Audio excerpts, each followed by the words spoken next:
Bonjour à tous, bienvenue chez Noil. On est ravis de vous accueillir aujourd'hui pour vous parler du rétrofit.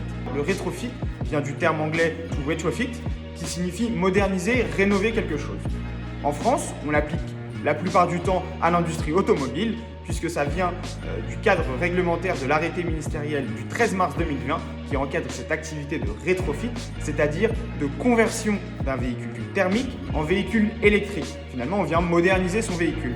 Mais ça peut être également le cas plus tard, convertir un véhicule électrique en véhicule hydrogène.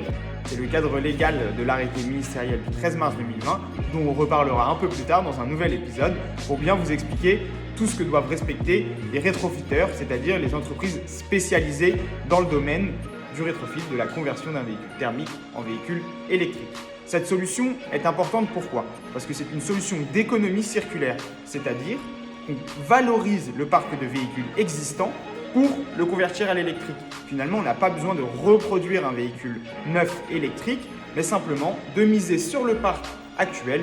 À titre d'exemple, chez Noil, on souhaite convertir à l'électrique un parc de plus de 1,5 million de deux roues.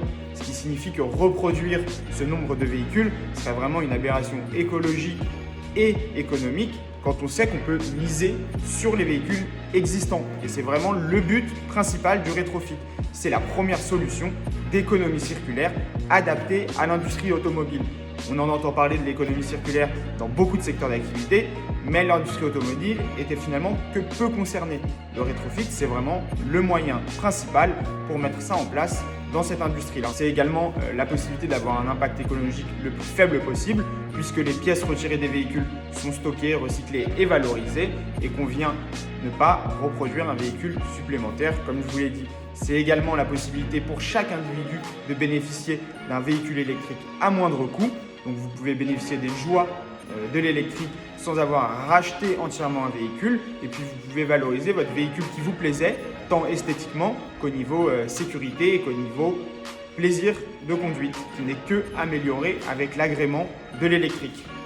Et c'est également moins cher qu'un véhicule thermique à l'utilisation au quotidien. Donc je vous remercie de m'avoir écouté. Si vous avez d'autres questions, n'hésitez pas à les mettre en commentaire. On y répondra dans la prochaine vidéo.